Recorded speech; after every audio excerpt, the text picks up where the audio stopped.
If you're over 50 and you've been feeling like your mornings are just mornings, nothing special, nothing to think twice about, I need you to stop for a second. Because there are 4 things happening inside that first hour after you wake up that most cardiologists never sit down and walk you through directly. And here's what makes this so easy to miss. None of these 4 habits look dangerous. None of them feel dramatic. They feel like the most ordinary parts of your day. Brushing your teeth, checking your phone, taking your pills, eating breakfast. That's exactly the problem. I've had patients leave my office with a clean bill of health, normal blood work, a reassuring EKG, and go home to unknowingly repeat one of these 4 habits every single morning, stacking extra strain onto the exact hour when their heart is already working the hardest it will work all day. My name is Dr. Wellness, and for over 20 years I've focused specifically on preventive cardiology for patients over 50.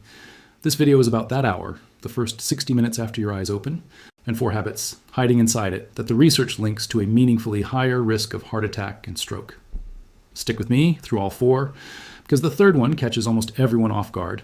And the 4th one, I'll tell you now, is the one I wish every patient heard before their first cardiac event instead of after. Let's get into it. Before we walk through the 4 habits, I want to tell you about a patient. I'll call him Frank. Frank was 68, a retired postal worker, married 41 years. He wasn't in my office because he felt sick. He was there because his wife had noticed something small. She told me, he's fine by the time he's had his coffee, but for the first 20 minutes after he wakes up, he just looks off. Grayish, slower than usual. Twice last month he sat back down on the edge of the bed, like his legs weren't ready yet. Most doctors, looking only at Frank's chart, his blood pressure numbers were acceptable. His cholesterol was on the better side of managed, would have told Frank he was fine. But what Frank's wife had noticed without any medical training was a pattern. And that pattern was pointing directly at this exact morning window we're about to talk about. Keep Frank in the back of your mind as we go through these 4 habits, because by the time we reach the last one, you'll understand exactly what was happening inside his body every morning and what one adjustment did about it. Quick pause. If this is your first time here, this channel exists to give people over 50 honest, research-grounded health information without the fear tactics and without the extremes. If that's useful to you, subscribe now so you don't miss what's coming. Let's keep going. The hour. Your heart works hardest. Here's a biological fact. Most morning routines are built in complete ignorance of your heart does not wake up on your schedule. It wakes up on its own. While you sleep, your blood pressure drops, your heart rate slows, and your arteries relax into their most relaxed state of the entire 24-hour cycle. Then, starting roughly 30 to 60 minutes before you actually open your eyes, and accelerating sharply in the minutes right after, something researchers call the morning blood pressure surge kicks in. It's a rapid, steep climb in both blood pressure and heart rate, driven by rising cortisol, rising adrenaline, blood that's slightly thicker after 8 hours without water, and platelets, your clotting cells, that become measurably stickier. This isn't your body malfunctioning. This is your body doing its job, preparing you to stand up, move, and function. But here's the part that matters for people over 50 specifically. Research tracking cardiovascular events around the clock has repeatedly found that heart attacks and strokes cluster heavily in the first few hours after waking, at a rate meaningfully higher than you'd expect if these events were spread evenly across the day. That clustering is not a coincidence. That's the biology of this window doing exactly what the surge predicts it will do. And here's the detail almost nobody hears.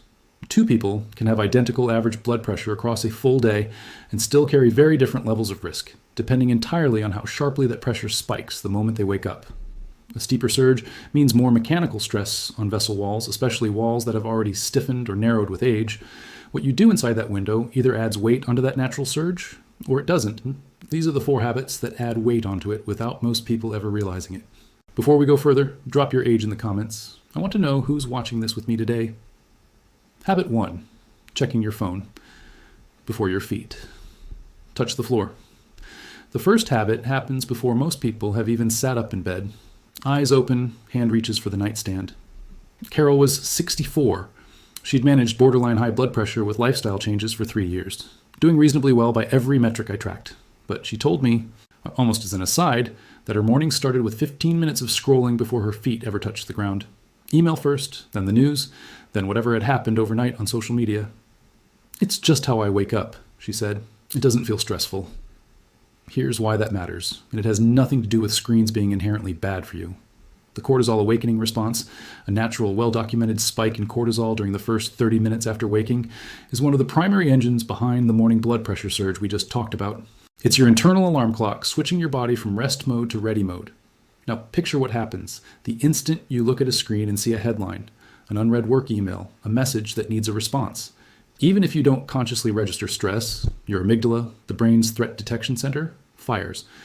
Research on morning digital exposure and cortisol response has found that engaging with emotionally activating content first thing in the morning, negative news, comparison-driven social feeds, produces a measurable additional cortisol spike stacked directly on top of your body's own natural awakening surge. Your arteries can't tell the difference between stress from a work email and stress from an actual threat. They respond the same way every time. Vessels constrict, cardiac output rises, blood pressure climbs. Morning after morning, year after year, that repeated stacking adds up. The fix here doesn't require quitting your phone. It requires protecting the first 20 minutes.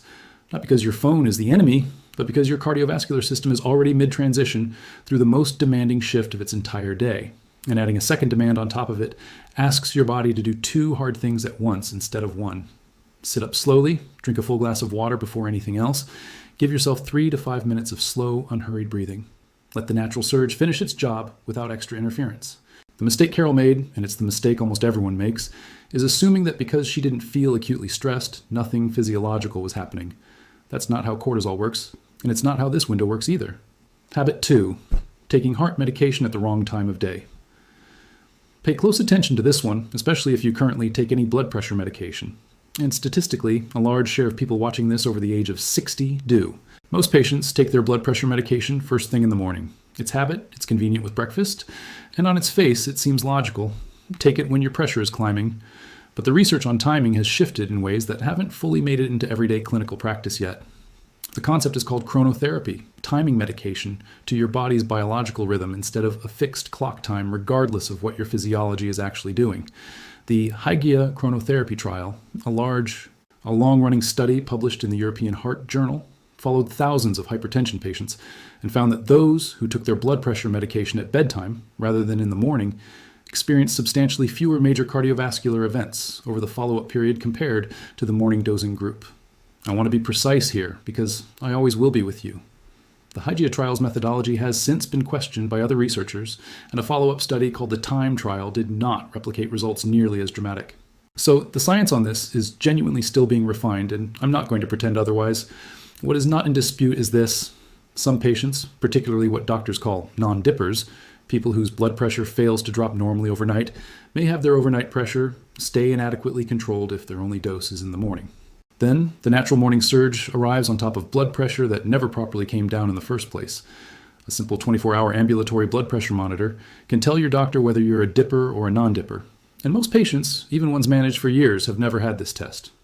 Walter, a 71-year-old retired machinist I treated, had been on the same medication for nearly a decade.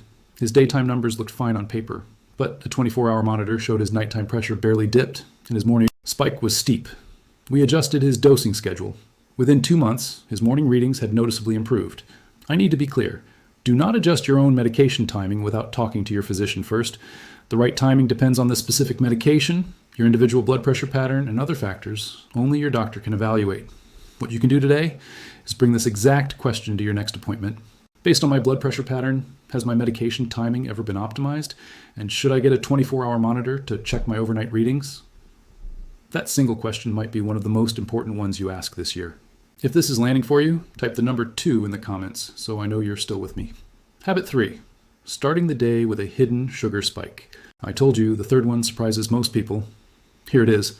The first thing you put into your body in the morning, specifically how quickly it spikes your blood sugar, has a direct, measurable effect on your cardiovascular system during this exact vulnerable window. Diane was 61. She came in for a routine cardiovascular screening prompted by a family history of heart disease. By her own description, she ate well. Whole grain toast with jam, a banana, a large glass of orange juice most mornings. In her mind, this was a responsible, healthy breakfast.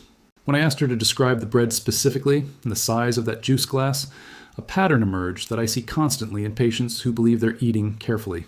She wasn't eating badly by conventional standards.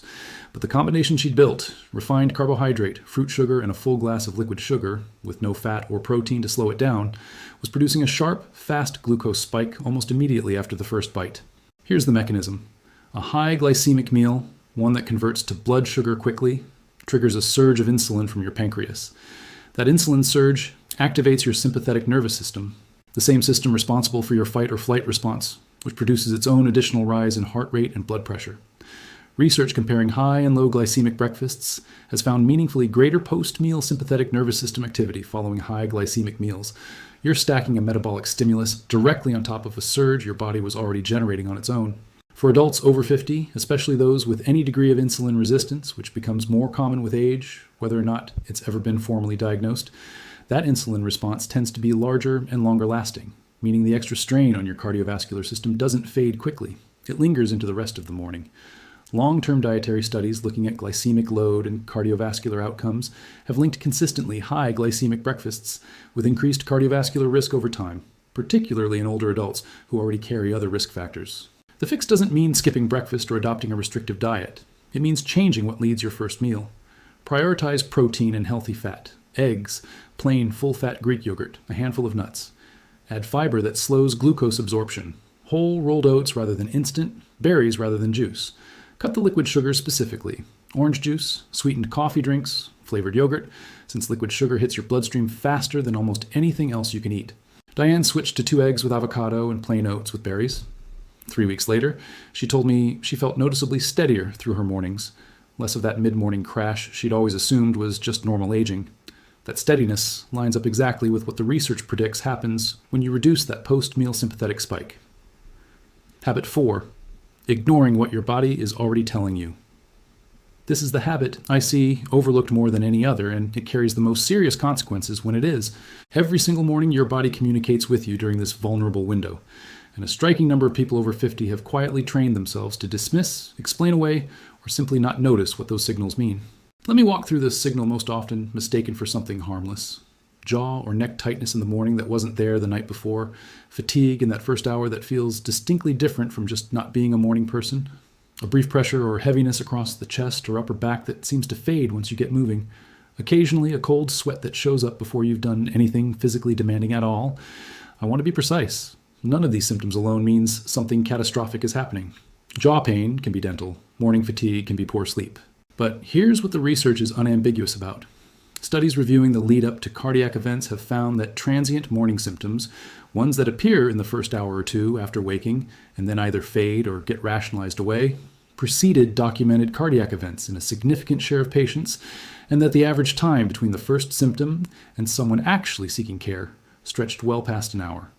That delay matters enormously because treatment speed is one of the single biggest factors in how well a person recovers from a cardiac event. Frank, the patient from the start of this video, his wife had noticed something specific: gray coloring, slower movement, sitting back down suddenly twice in 1 month.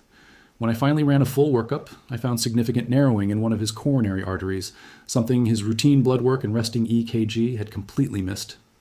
His morning symptoms were his cardiovascular system telling him, quietly, every single day, that it was operating right at the edge of its capacity during the exact hour it faced its highest demand.